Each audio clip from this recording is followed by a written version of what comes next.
Hi everyone. Thank you all for coming to the Tenure and Promotion Workshop. We think we have a really informative and interesting afternoon planned. For those of you who have come to the workshop in the past, we have made a few changes to how we're doing it. In the past, we've had examples of tenure and promotion documentation here in the large session that have gone across different colleges in the university. This year we thought it might be helpful if we had specific examples from each college.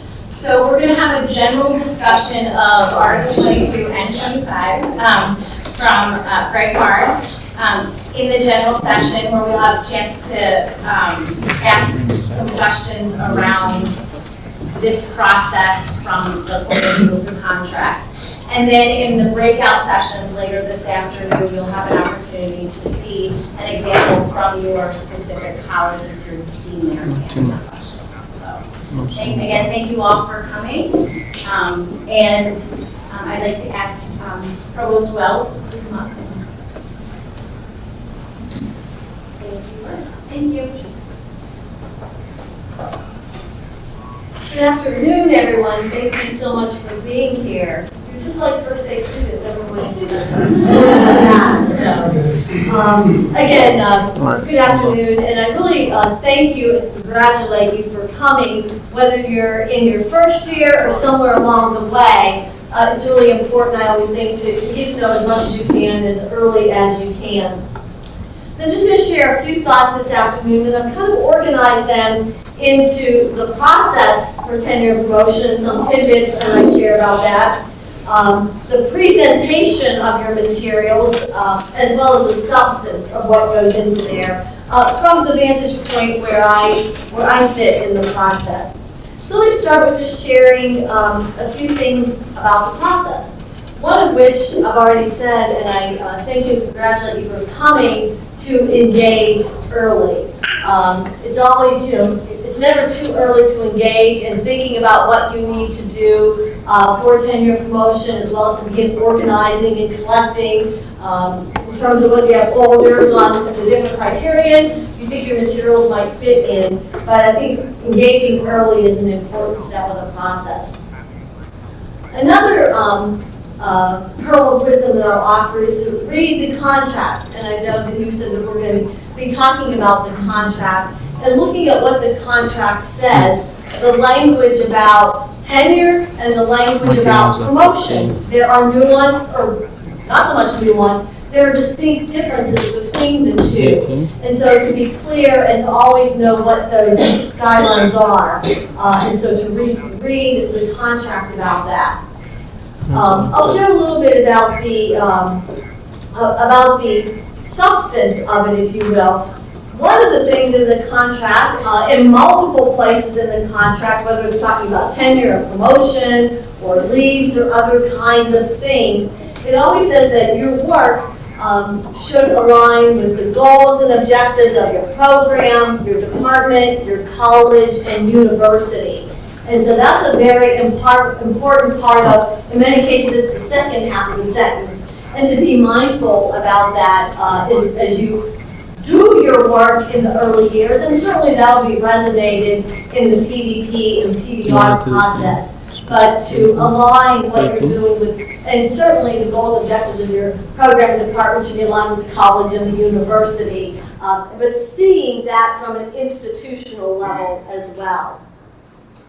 Another thing that I've observed in highly successful materials that, as they come up to my level, is that individuals sometimes can weave a theme and show how their niche or what they're doing in their teaching kind of connects the dots with what they're doing in scholarship and service, or scholarship and research, and with service and continuing professional development, and to make that theme evident or known. As your materials move from you upstream, if you will, or along the stream, others may not necessarily connect those dots or know that. So to the extent at which you can demonstrate and tell the story of you and your work and how your body of work fits together and represents you and your contributions and how that's advancing the institution is helpful. It just makes for more interesting reading than having a collection of documents there and leaving it for the reader to interpret. So that's something that can be helpful in telling the story of you. And this is not a time to be shy or to be modest. If there's one time in your life to brag and showcase it, this is it. Is in your tenure and promotion materials. Another item or topic related to substance is showing that progression. People who are doing new and good things, not everything goes perfectly the first time. You might have a semester where your teaching evaluations are not meet that bar of highly effective teaching, but that's okay. The reason it takes 5 years to get to tenure and so forth is that you show progression. And it certainly is fine and maybe even good to say, I tried something new and it didn't work, so I readjusted or I did things in different ways. So to show that progression of how you've continued to evolve and mature and grow over the years. And again, don't think you can't put anything in there that wasn't stellar, but again, how you learned from that. Whether it's I submitted this article for publication 3 times and I switched journals or whatever that might be. But to show that progression being a key word there. Just a few things that I'll share, again, from my vantage point about the presentation or the style of your materials. I, and I'm sure any of your colleagues in the room who have read them or gone through the process, cannot underscore too much organization, organization, organization. That if it's well organized and easy for other people to understand and make sense of it, that goes a long way.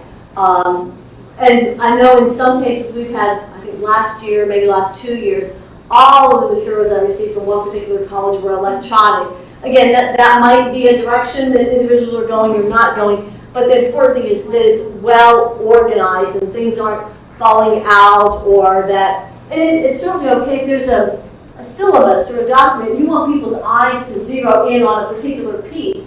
Others aren't necessarily mind readers, are going to see what it is you want them to notice, whether you highlight it with yellow bonds or stars, or it's organized and the reader can make good sense of that. But the organization is really, I think, important. Along that, certainly all of you are experts in your field. Other people who are reading your materials may not be, or are likely not to be as it advances down. So you have to get that balance of showcasing the expertise in your field, but also making it so a more general audience can understand that. Is very, very helpful as it proceeds out. And sometimes how it's making a difference. I remember years ago I was at a conference. It was actually the Southern Regional Educational Board. It was a conference for doctoral students, particularly doctoral students of color. And there were many universities there in recruiting them. And so one of the people came up to our particular exhibit and I said, so what's your dissertation about? And she went on with this long title. She was a PhD in chemistry. And I guess she saw the blank stare on my face. And she says, well, what this is really about, she says, if you take your cell phone and you do this thing, what I'm doing is making cell phones better.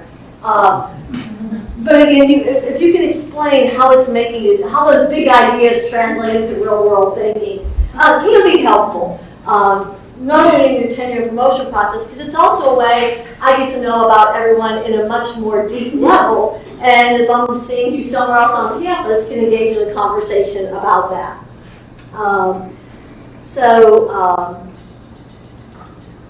It's also helpful if you have, we all know the more you work with something, you don't always see that the word is spelled correctly, but it's the wrong word, or those kind of things. So it gets to a certain point where have somebody who knows nothing about what you're doing look at it, and those typos or a page out of order, or you reference an attachment and the attachment isn't there, have somebody else who's not familiar with your materials take a look at it. And they also can give some insight into the other elements that I just spoke about. Again, you're going to be hearing from about the contract and from your deans and from your colleagues today. But I'll just Eliza was saying, again, you really need to make sure you follow the process, whether that's the contractual process and other processes, and you're well aware of that. You need to have substance in your document. A really pretty one, and one that has a lot of style, isn't going to cover for substance. But I've also seen ones that were very substantive, and it wasn't put together in a style or a way that others could make sense of that. So you need the substance and the style. And also that an adage, and I say this with caution, less can be more. If you've published 5 articles in the Journal of Science, we may not necessarily need a newsletter article that was a paragraph in length. You put your best face forward, your best work forward in a way that is meaningful and relevant. Just like we all read student papers and student works, and you can see some brilliant work in a more concise fashion, and you can see some that has volumes that does not say that much. So keep that in mind. At our university, we don't have specific requirements about how much or how little you can turn in. Other universities do that, but keep that in mind, that that getting just the right length, and sometimes less is more. Sometimes more is more. But think about those kinds of things and listen to the guidance of the colleagues in your department and your college and so forth around that. And then the final one is kind of that art part of this process. There's definitely a scientific component and an art component. I try to get out to campus events a lot. I try to get out and about campus. But don't be hesitant to, with the number of faculty we have, unfortunately I can't always attach every name to every face or don't get to know everyone. But it's really fun when I get a dossier and I see the name and I can attach a face to that. So take opportunities to make yourself known. Don't be hesitant to come up and introduce yourself and say, I saw you here, I saw you there, or tell me about your work. I love hearing about that, whether it's on campus or a community, in the community. Again, I don't want to give you the impression because I know you real well to guarantee the outcome, but it's helpful because tenure is a process that will be outlined in the body of work. But we're all human beings, and there's a very personal touch to that too. And when all of these come up to my office and I have 3 or 4 carts to read, it's a lot more fun when I can attach the name and I've gotten to know the person and gotten to know you and what you're doing, and to see how you put that together in that way. So if time allows, I'd certainly be willing to answer any questions you might have at this point. I know you have a whole workshop planned this afternoon, but any questions that you might have? Yes, Jean. Provost Wells, do you have any comments on, I always try to articulate what's the difference between moving from assistant to associate and then associate to full?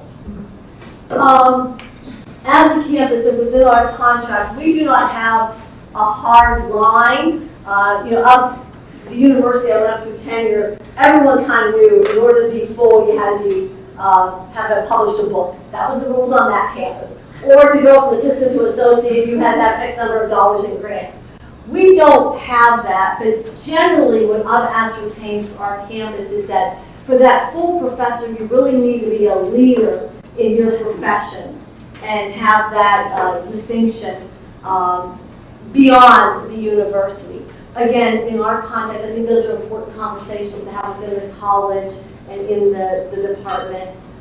And so forth. But you really have gone to being at the forefront of your profession. Did you want to add to that, Jean? I do not.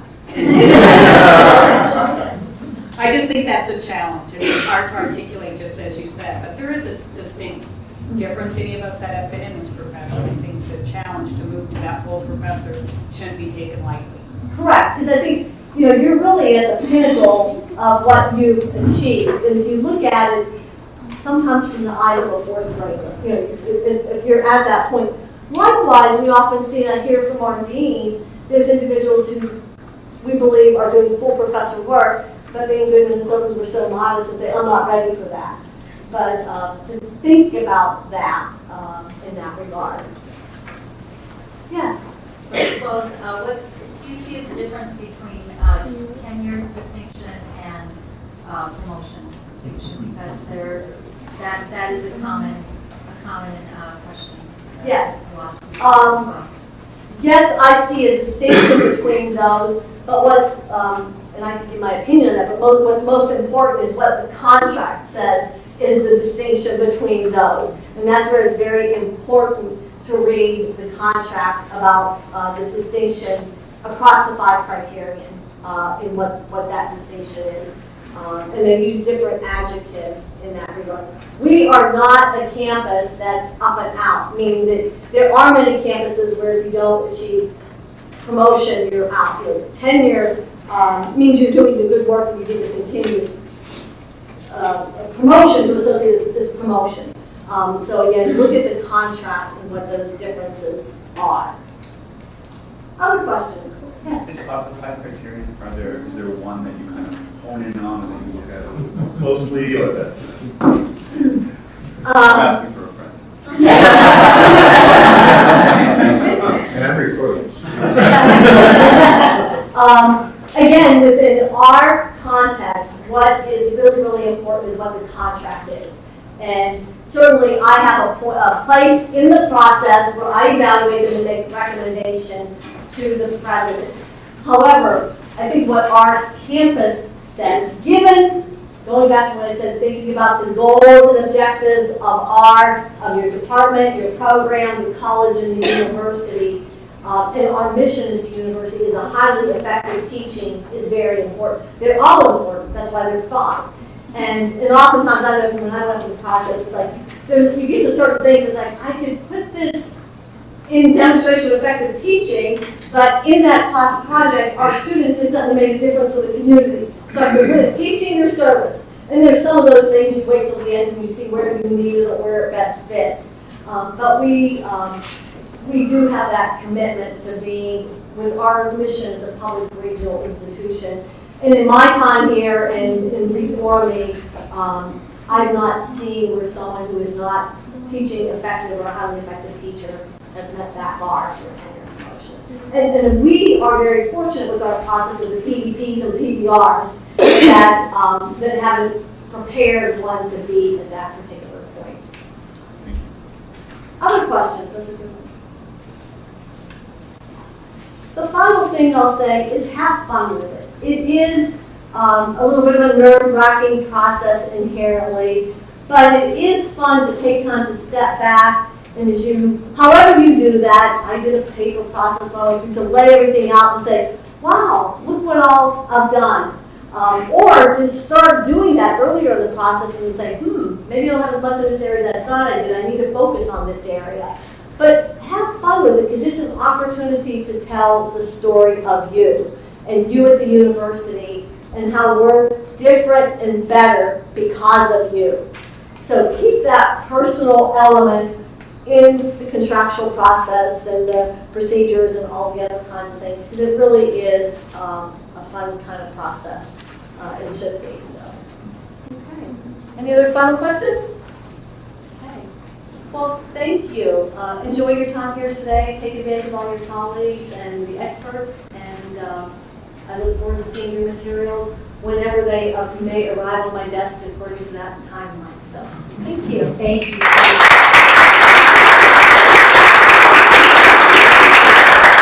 Thank you, Provost Wells.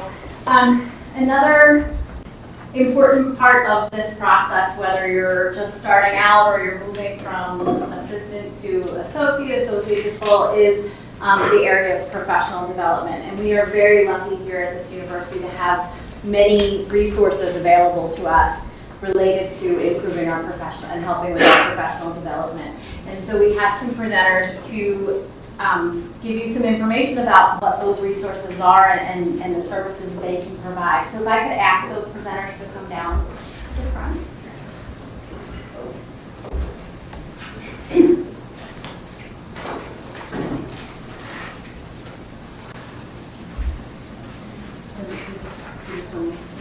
Okay, I am kicking this off. I am Jennifer Belsis, the director of the Center for Excellence in Teaching and Learning. Usually it's such a big name, we usually just call it Siegel, and I'm the one who sends you those emails that you get once a week.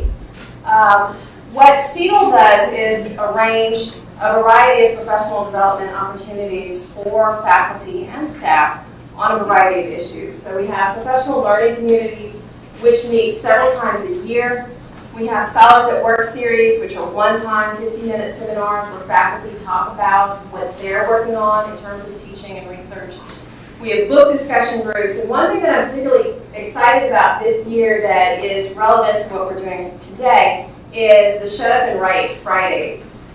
So we meet every Friday morning, we work on a project, and then we get together at 11 o'clock for a writing group to debrief. And we've got some representatives of a tenure and promotion writing group that is part of Shut Up and Write here today. So they've been meeting ever since May, I think is when it kicked off, once a week to work on their tenure and promotion packages. This is something that we're going to start up again next May. So if you're thinking about going up next year, I encourage you to join us for that, at least in the summer. I think it got a little hard once the semester began. But we also offer some one-on-one consulting about teaching and learning. We have the the student consultants on teaching, where we've trained students to go in and observe your course and give you confidential feedback both on what they observed and on a focus group that they've done with your students. We're in the process of developing one for online classes that we're going to be releasing in the spring. And finally, we can also arrange for peer consultants of faculty to come in and observe your teaching as well. So those are some of the services that we offer, and I'm going to now turn it over to Dan. I'm Dan Hooley, I'm the director of CSER, the Center for Excellence in Scholarship and Research. It's another one of the centers located in the Center of Excellence area in the lower section of the library. What we do is we try to promote communities of scholarship within the university setting.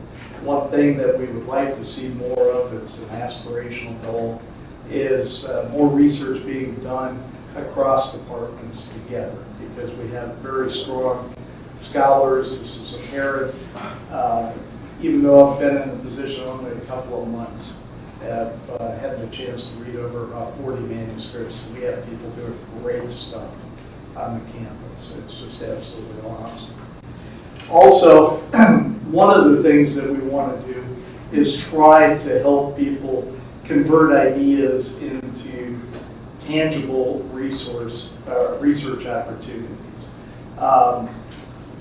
Very often people come in with manuscripts that they want us to work on, data sets that they want us to process.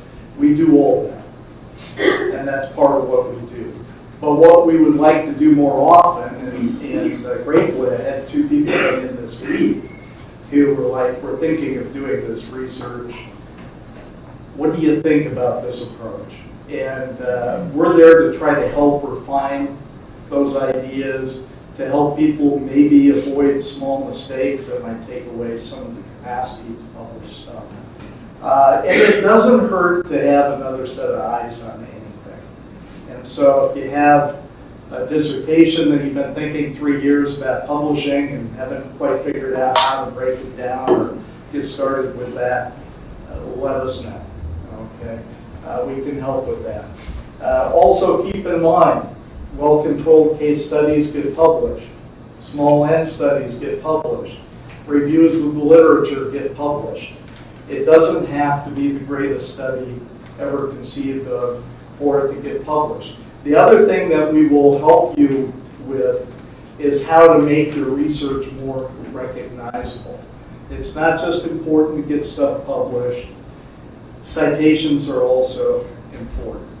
And we can help you get keywords into the titles, into the abstract, into the key term section that will allow people to find your research better when they're looking on Google, Google Scholar, any of the databases.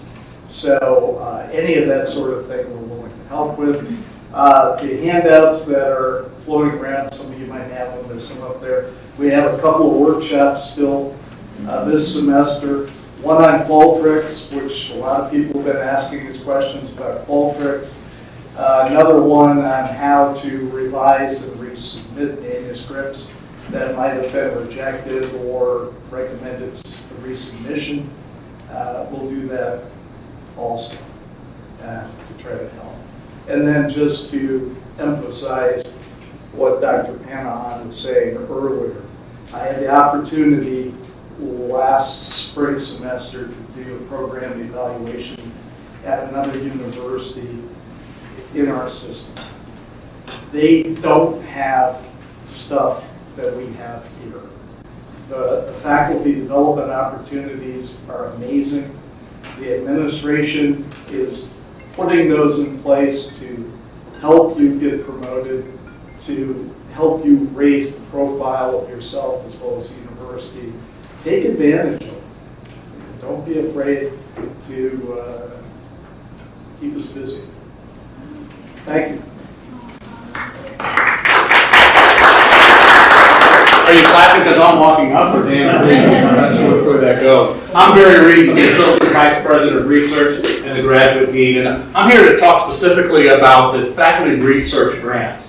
We have a program on campus where we fund about $100,000 of research every year. Faculty have the opportunity to submit their ideas, whether it is qualitative, quantitative, small N, performance, art exhibit. We look at it from the scholarship perspective and the creative arts perspective as well in order to secure a grant up to $5,000. Not a lot of money, but it is a good start, and what we're wanting to do is we're wanting you to utilize that money to pilot study, to show that there is some need for further research in order to then work with my research and sponsored programs folks in order to secure larger grants so that you can continue to do the great things that you do, and you can support your work, you can support graduate students, undergrad students, you can buy the necessary equipment. We have just finished a round. We have one in the fall and one in the spring. Typically, the next deadline is March 13th. If you haven't gone to the Graduate Studies and Research website and looked at that process, it really is not that difficult. You've got an application that you can fill out that's about 15 pages. Compared to other grants, that's really, really small. But I want you to know that part of what we're doing is we're kind of teaching and educating and getting people involved in the process of writing grants. So we say that the guidelines have to be adhered to. If there's a paper or an application that is one page over, we won't review it because NSF won't, NEH won't, other contracting agencies won't look at that. So don't get mad. Give you fair warning here, but do look at that. Also, you have a representative in your college. This is kind of run through the research submeet. There's a representative in your college. It's listed on the website. Use them.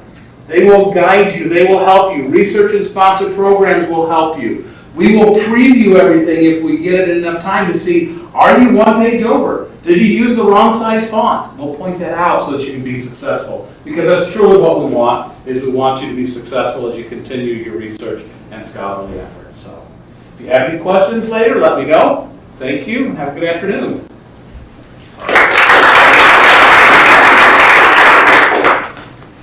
Yeah, Mary just told me that was for me. Following two psychologists, I don't know what that says. I'm Bobby Fleischman, Associate Provost.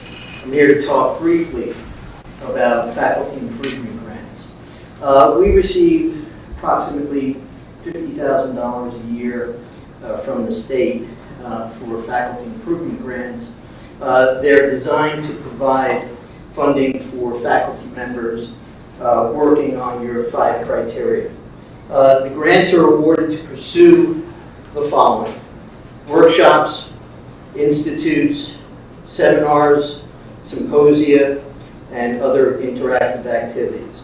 Coursework, observations, self-designed activities, and similar to what the provost was talking about, go to your PDPs and your PDRs and look at making applications that are consistent with your professional development.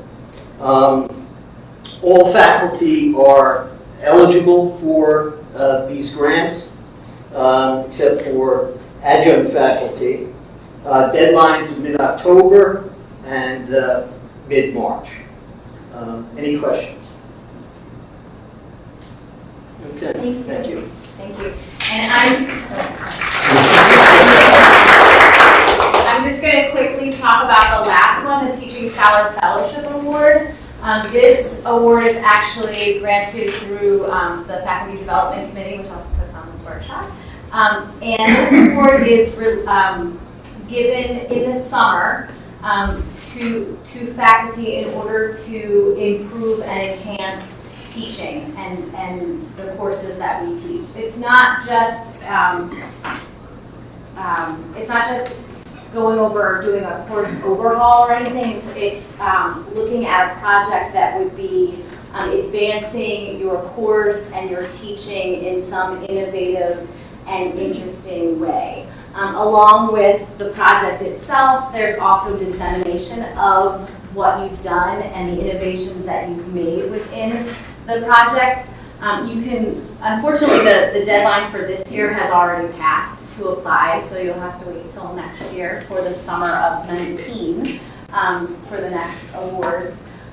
But you can look and see what some of the past presentation or some of the past projects that have been awarded, as well as what the guidelines are, so that you can see that for the future. So, thank you. Any questions? So now, Greg, if you'd like to take over. Sure. And thanks. I'm Greg Mark. I'm the Vice President of the Faculty Association, the local branch of the IFO. And as Vice President, I'm also the Chief Grievance Officer. And unfortunately, part of the time that I run into promotion and tenure issues is when it is of an issue that somebody is in trouble. And so I'm happy to be here to try and prevent any of those things. That's part of what I want to do today. Actually, I would tell you all of the deans, the provost, the president, and your colleagues want you to be successful as well. So talk to your colleagues, talk to your dean. You know, if nothing else, we don't want to have to do another search. All right? Okay. Now, that is incredibly unusual. Sorry about that. It'll get better in a minute. But my email address, sorry. Yeah, really, we don't want to do another search. So my email address is on there, my phone number is there, but it's probably easier at this point just to look it up because it's not contrasting well there. It's pretty good back here. Oh, good. Good. I'm glad it's better in back where most of you are sitting. Okay. And again, there's more words on here than I will allow my students to do on a presentation. But it's a quote out of the contract. These next two slides are quotes out of the contract, and I thought they were appropriate for today. They're both out of Article 22, and Article 22 is one of the few articles that actually has a preamble to it. Okay, it's important enough that we really want to frame what it's there for. And this is part of the preamble, and I'm highlighting there. That's my highlight. Faculty place continuous emphasis on the development and improvement of their professional competence and productivity. That's what Article 22 is about. And then Article 25 is promotion and tenure article. And Article 22 is meant to lead into and prepare you for promotion and tenure. So the whole PDR process is your checkpoint along the way. How am I doing? You get feedback, hopefully from your departments. I know some departments are better at it than others, but hopefully your colleagues are giving you feedback. I know your deans are giving you feedback. Okay? And that's really what you want to make use of to prepare yourself for the promotion and tenure process. I get out of position here sometimes and it doesn't like to work. There we go. Again, this is from Section A talking about the purpose of Article 22. Professional development is to provide for continuing improvement. Evaluation is to provide information to you that will contribute to your professional growth and development. Then when we get into Article 25, that's where the information, the evaluation becomes really important. Okay. We've heard the criteria talked about, the contract talks about as criteria. I would prefer the term categories, but whichever. Ability to teach effectively, and then a number of you are not necessarily in teaching assignments, and so the second part of there would apply to you as more specifically. Perform effectively in current assignments. Scholarly, creative achievement or research. Continuing preparation, study. You can read them all. I don't have to read them to you. You've all done PDPs at this point, so you better be aware of them. Okay. Oops, went one too far there.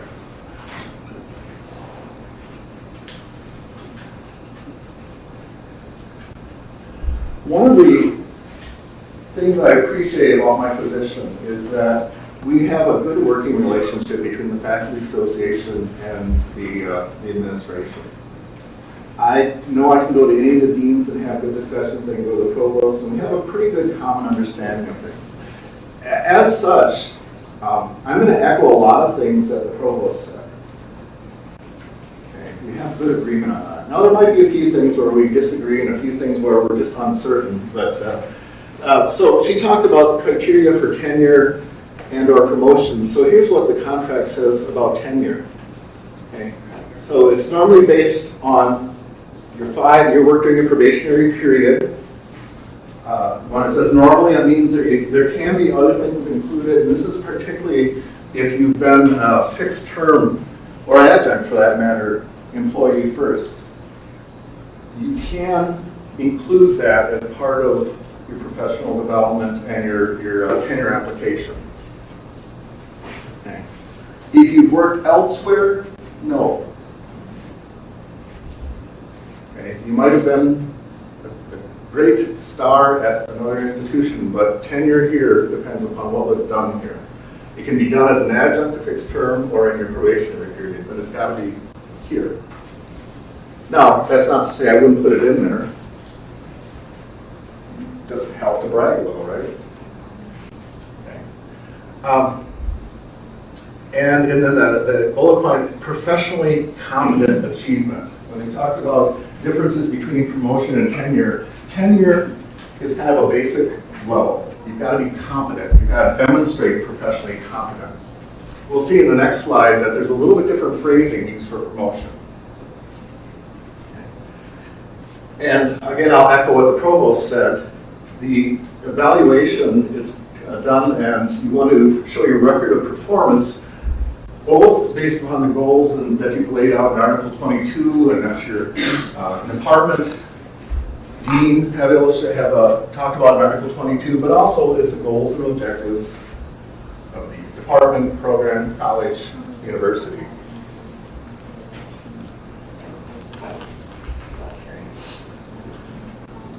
Getting promotion based upon your work since either hire, or if you've been promoted once before, since your last promotion. And again, notice high achievement underlined here. That is the distinction, at least the contractual distinction, between tenure and promotion. Tenure, it was competent performance. Here it's high achievement. And again, it's based upon the categories in Article 22. There was a question earlier about, is it one category more important than another? And again, we can't, they all need to be in there, but I think if you look across the university, you probably could get general agreement that the first two definitely have the heavier emphasis. Okay. So effective teaching, performance of those types of duties, and scholarly, creative activity, or research. The other three need to be in there, they need to be demonstrated, but I can't think of anybody I've ever seen who had promotion decline because they didn't have enough community service. Just straight up. Usually those things fall into place so easily in your normal course of activities anyway that, again, it's not the one that people will worry about the most. A little bit more practical. The contract doesn't actually specify much about when you do these things as far as when in your career, except that tenure, you have to apply if you want to get tenure in last year of the probationary period. You can apply for promotion anytime. If you were promoted last year, you technically could apply this year, although there's a little clause in there about a certain number of evaluations before you get your subsequent promotion. But that would be possible. On the other hand, in the last 20 years here, the vast majority of new hires have gone up for promotion gone up for tenure and their first promotion at the same time. The vast majority. There are certainly exceptions. In fact, just last year, 2 years ago, I can't remember, somebody I had in a third year go for promotion before they went for tenure. Now, think about that for a second. If that person got promoted in their third year and demonstrated high achievement, what are the concerns about getting tenured in their fifth year with competent achievement? Okay, except that you do have 2 more years that you need to continue performance, obviously. Promotion to professor from associate professor has typically been 4 to 5 years after. And again, there's variation on that. There are people who have gone up as early as 3 years. I can't think of anyone in 2 years. As I mentioned, it is possible to apply earlier. Oftentimes that is negotiated when you are going through the hiring process. If you came from another institution where you had some years of service, that could be taken into account. So there's a variety of reasons you could do it then. You can choose to do it earlier here, but I would make sure you at least get the support of your colleagues and deans if you do that. It is actually possible to go later, even though we talk about a 5-year probationary period. There are reasons that that period can be extended. The 2 most common, the contract allows you to extend it based upon the birth of a child or adoption of a child. And it also allows you to extend it if you take certain types of leaves, including a leave to possibly fill in another position. So there are ways you can extend that probationary period, but it's pretty limited. And in fact, the bottom there is directly from the contract talking about the and actually, I didn't know this one until just this year. And somebody called me up and asked me, how do I do this? How do you do what? Well, there's this clause in the contract. Oh, let me look at it. So I learn all the time. Is that my continuing improvement?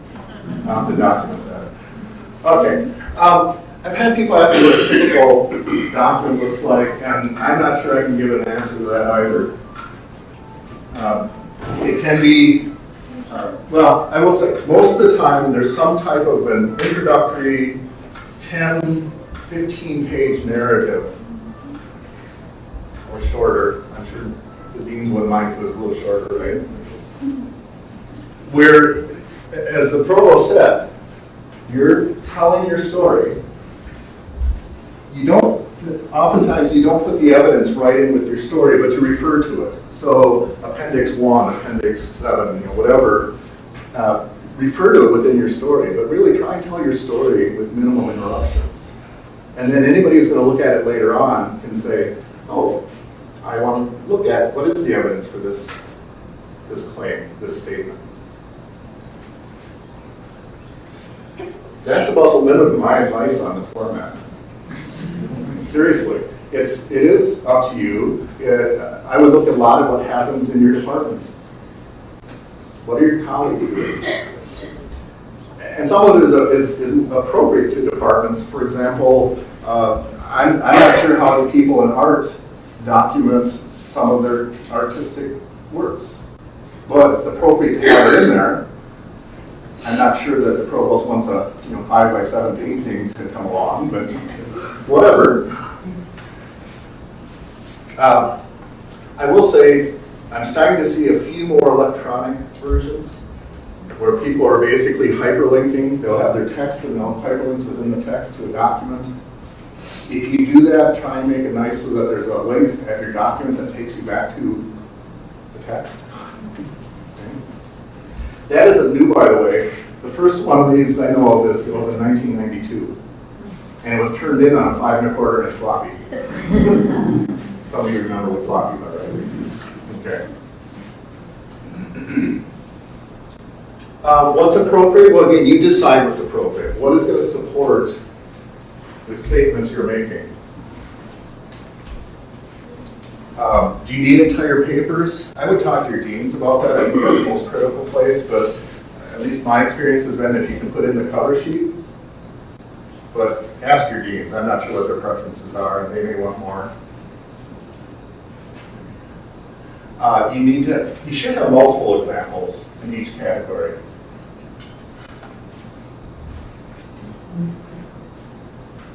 A size of, a sample size of 1. What is that? What can you learn from a sample size of 1? Not much of anything, right? Okay, so you want to have multiple examples in there. Here's one that we do run into occasionally. The contract does not allow for closure. And closure is where, it's one of those things, it's kind of hard to define sometimes, but essentially it's when somebody says you have to do it this particular thing. And the example I have up here is, if somebody says, no, you need to use the institutional research forms for your course evaluations. If anybody tells you that, let me know. I'll get the grievance in and we'll have a beer. That's an easy one to win. They can require, in fact, you need to show evidence of teaching effectiveness, but you can't require a certain type of evidence. Now, you want to provide evidence that your colleagues and deans are going to support, that say, yes, this does demonstrate whatever the claim is, but you have a lot of freedom in how that evidence is presented, what form it takes. Lots of different examples, and I'll refer you to the contract, Appendix G.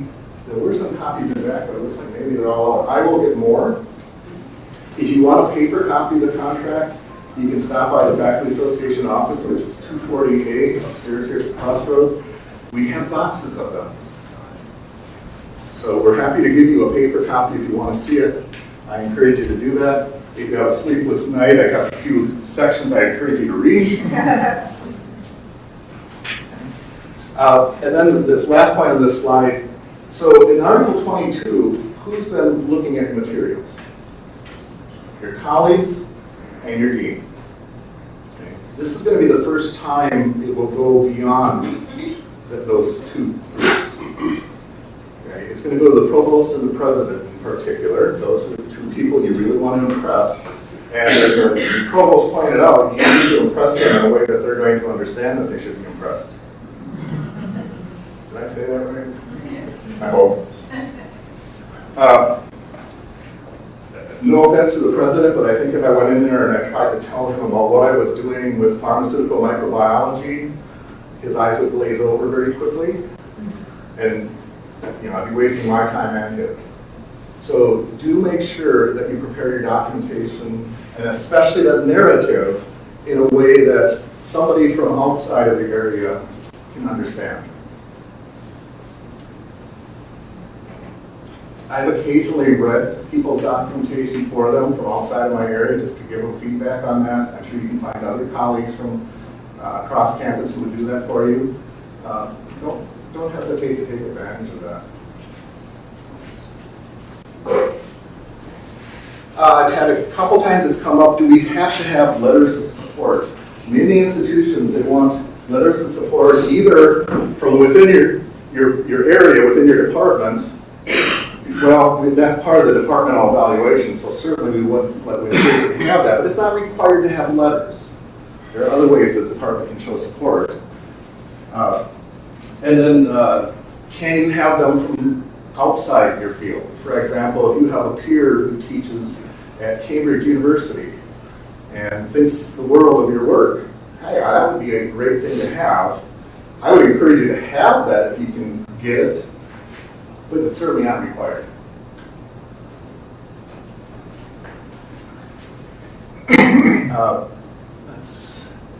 PDP, PDR process, that's why I started with Article 22. That really should be your guide.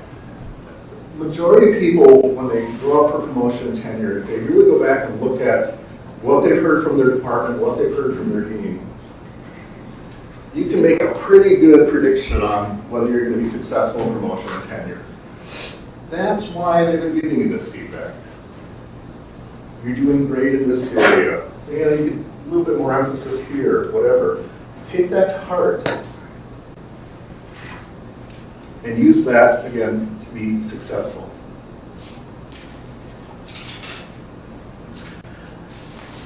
You do have the option of adding materials as your document works its way through the process. So if your department makes comments and you want to respond to those, you can respond both in terms of writing a letter, but if you have documentation that goes with it, you can add that in. Same thing happens at the dean's level, the provost level, and even the president's level. Okay? You can add things in. Now, there is some question about whether you can remove anything. I had to, just last year was the first time I've ever been asked that, but somebody said, you know, I have something in there that I think is actually raising people's, you know, an interest in not a good way. And nobody ever asked me that before. Nobody ever asked that up to our central office, because I always go there when I don't know things. They didn't know either. The person removed it. It informed both, this was that it went from the dean to the provost, informed the dean that was involved, informed the provost that something had been removed.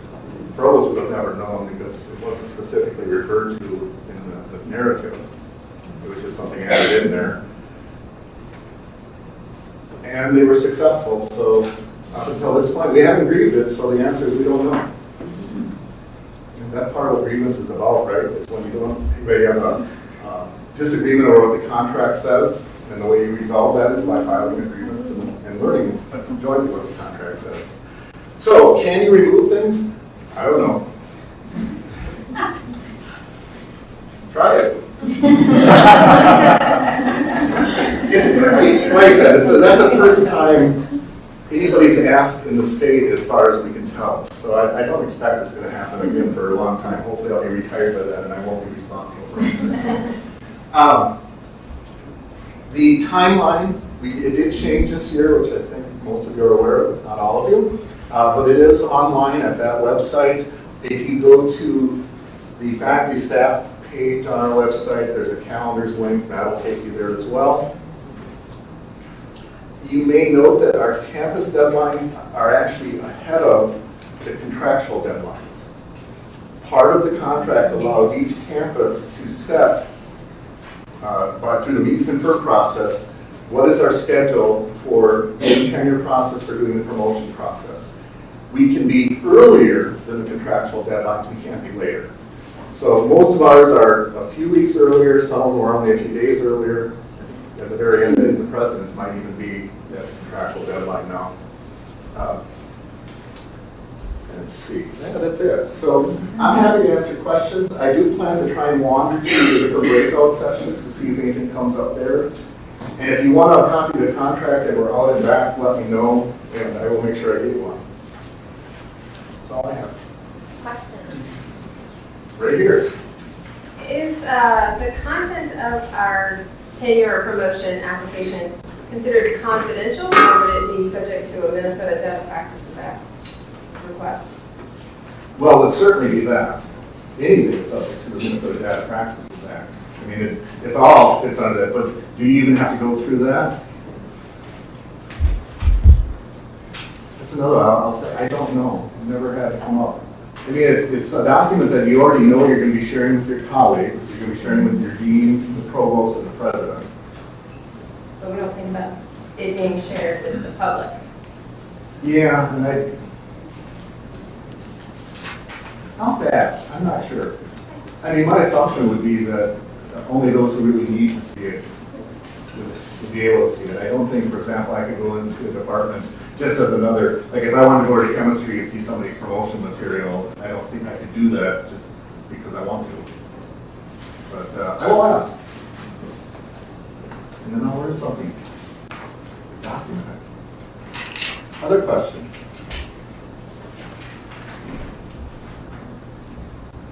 Just like my classes. You're so terrible. Yeah. Until you all wander off, and then you'll send the email. Yeah, you've all had it happen. Yeah. Okay, well. Any general questions, even beyond specifically what Greg's talking about? You want predictions on the World Series? I don't know either. I don't want to. Sure. So I attended one of these like 2 years ago, and we had a discussion about the electronic versus the paper. And I can't remember who brought it up, but there were some questions about security of like the documents potentially being tweaked by people if they're not locked. And I know there were some questions about websites. Has anything evolved in that area since I was at the previous one? Well, only that it's still being figured out, still being talked about. We don't, the Faculty Association obviously doesn't control our electronics around here. If we did, we wouldn't be moving to the new mail system. That's something you can all look forward to. But there have been some discussions with IT about it, and also with the state office trying to come up with ideas of how to do that. And about the only thing I've heard so far is, well, PDF is the most difficult to tweak, so if you can save your whole thing as a PDF, and I'm not a computer person, quite truthfully, this is about the extent of what I mean. But, Greg, if we can add to it, and there's nothing that necessarily says we can't remove things, then is that even really an issue? Well, the concern is, could somebody else hack into it? Could somebody else be able to get to it and make changes or anything like that? And again, I mean, I'm not going to send it to as a floppy at this point, but I might send it to as a flash drive. That's going to limit it if you can get to it a little bit. I was just curious. Or if you still remember CD-ROMs. That would really throw some of the deans, because I don't know that their computers have CD-ROMs on. Did you have something, Dean? I was just going to say that our college is one that's done very much electronic, and it really has helped and been positive, I think, as a reviewer. And we have faculty that have figured out all of that. I encourage you, if you're interested in seeing models, that there are a number of faculty in our college that can show you how to do it, different versions and ways. But I've really been appreciative of it. And it's a great way to organize and keep track and keep building. And it's easy reference, and I don't miss any of the binders. Even just for review within the department, it makes it so much easier because everybody can review at the same time. Yeah. They've really done a nice job, a number of them, of how you organize your materials, your evidence, how you reference it, how you make it clear and organized. It might be worth actually having a workshop sometime about that particular activity, because I'm not sure the information is spread beyond your college very much yet. There's lots, I'm not seeing other. We're college business, I would say, is probably 50-50, 50% electronic, 50% hard copy. I drove my dean out, so I can't ask him about my college. Well, we're not anywhere near 50%, but one of the things, the caveats that I would put out there is have somebody else check all of your hyperlinks. There is nothing more frustrating than getting this electronic version. I mean, it's great to not have a huge binder, but what I will say, what I do is if I hit 3 that don't connect, I stop and say, you need to check your links. So have somebody else do it, because in multiple editions and maybe copies of it, some of those links get broken. Oh yeah, I was just asking for those colleges that emphasize electronic, are we talking about like kind of solely electronic portfolios, like online portfolios, or are there what other formats? There's versions, and it depends on the department, what they've been comfortable with. Some still do, and I receive a flash drive. But many, I'm going to show my ignorance in technology. What's the correct terminology for the sites that like Special Ed uses WordPress and right? I use LiveBinder, which is really, it's very intuitive. And then I also don't have to include any links. Yeah. So I can, when I go to evidence, it's directly to the PDF. So there's never concern about growth. So I do a lot of scanning, but that's okay. And really a lot of our documentation is in PDF format, so it's not that hard. People have used WordPress as a blog. I use blog, WordPress. Yeah. And Aaron uses Weebly. Yeah. And again, there's no requirement that you use it, but you can if you want. And again, it might be worth good getting a group together and figure out, and maybe we can get some general recommendations among them, what the strengths and weaknesses are. Wix is fairly intuitive. As it works. I did my 4-year review this year, and I went from paper copy binder to, I used live binder, and it was so much easier. Yeah, so. Is that a service you have to pay for yourself? Nope.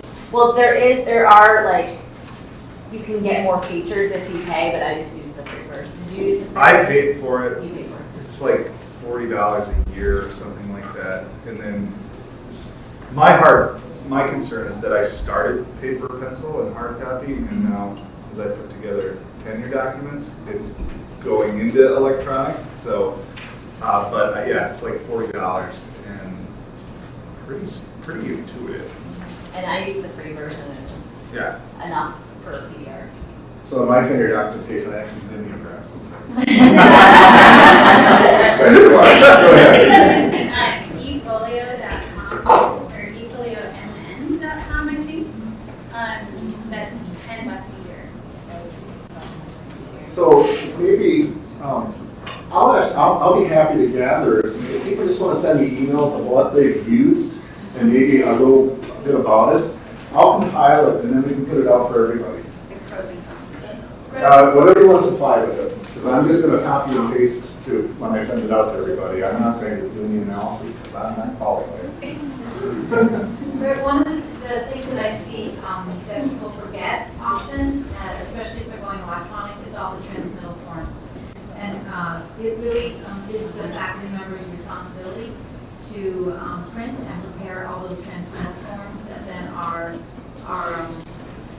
signed by themselves and others that review. So, Right. and also, I think it is really helpful to have some hard copy, like your CV at least, and so don't forget if you're doing electronic that you do need to have a way to package it to move it forward. That's more than just the jump drive, which can get lost, and that you do need to have those transmittal forms.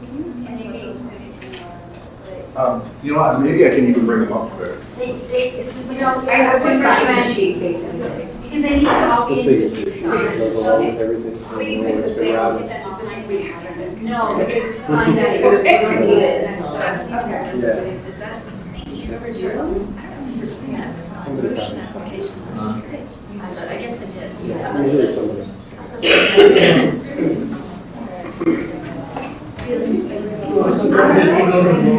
don't think it is. It sounds like just a sheet. Like it's something I usually feel like when you get Okay, so the forms that are being referred to are the tenure set. I actually think they're almost identical, and some people use the same ones for tenure and promotion. That is fine. And probably the biggest issue one is this one right here.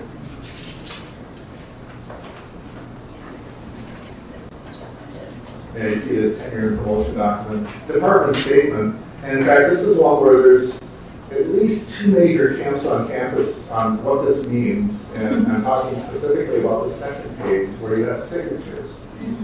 Okay. What does it mean to participate in the department's recommendation? So the department develops some recommendation, they have a vote on it. By the way, the department should vote on it. It makes it a departmental action. You vote against the majority. Do you sign this or not? Some departments have interpreted this as if you take part in the evaluation, you should sign this, indicating that you took part. And then oftentimes there'll be a separate sheet where you sign it if you support the department's recommendation. Other departments have looked at this and said, no, you only sign this if you support what the department recommended. The contract is not clear on this. This is actually a form from our campus. Other campuses don't use this form. I don't know what they do. I try not to look at other campuses too much. It gets depressing. We have a good campus. Make sure at least what your department believes this form says, and it's probably worth putting a note on it then, saying, here's what signatures mean. Now, Bobby Fleischman and I, and a few others last year tried to work on wording for this, and I don't know that we were ever successful in clarifying it. I think we added more words and made it more confusing. So if any of you are wordsmiths out there and you have a statement that can make it clear one way or the other, I'm happy to get those too. See, I'm giving you more work. Yeah. Then along that line, Greg, the faculty were asking that are going up for tenure and promotion if they can be in the department meeting when the faculty. They do and they can. They do and they can. Yeah, I get that question about whether they can attend, and yes, they can. The recommendation is a departmental action, and the contract specifies who can participate in any departmental action, and if you're going up for promotion and tenure, you're going to meet that requirement. Now, you can choose to leave, but you're not required to by any means. You can participate if you want to. You can vote. That is, the person who's applying can vote. They can partake in the discussion. Really awkward, but guess what? We're professionals here. We should be able to talk about and if we need to defend ourselves or if we need to explain something, that's part of being a professional. It is absolutely awkward, I agree. But if the person wants to do it, they certainly are able to. That one I'm confident in the answer because it's been briefed a couple of times. Different campuses. Thank you. Is that unusual? Is it unusual? To participate and vote for yourself? I'm hearing some yeses. I'm hearing yeses. I don't have a data set I'm going to answer that from. I know in my own department, but we're a weird department. We do lots of strange things. We set up our departmental standing committees by drawing cards. In my own department, we have had a few occasions where people have stayed. I would say most of the time they've left, but that's your sample size of one. Remember what you learned from a sample size of one. Other questions? Did you say 15 minutes or 50 minutes? No. An hour. Again, I'm always happy to answer questions. Email, phone. If you know Morse code, and no, it's a. Okay. Well, thank you.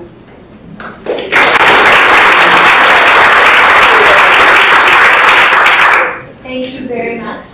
Now we're going to move into the breakout sessions where you'll have an example of a recently promoted and or tenured faculty member that's going to share their documentation and kind of how they put everything together, as well as your team will be there to answer questions. The room numbers for where the breakout sessions will be are on the agenda. If you could please take a few minutes before you go and fill out the evaluation, we would really appreciate it. Thank you. Is there anybody who wants a paper copy of the contract with the one? Because I can run upstairs and get more. Yes. Okay. I'm okay. I am.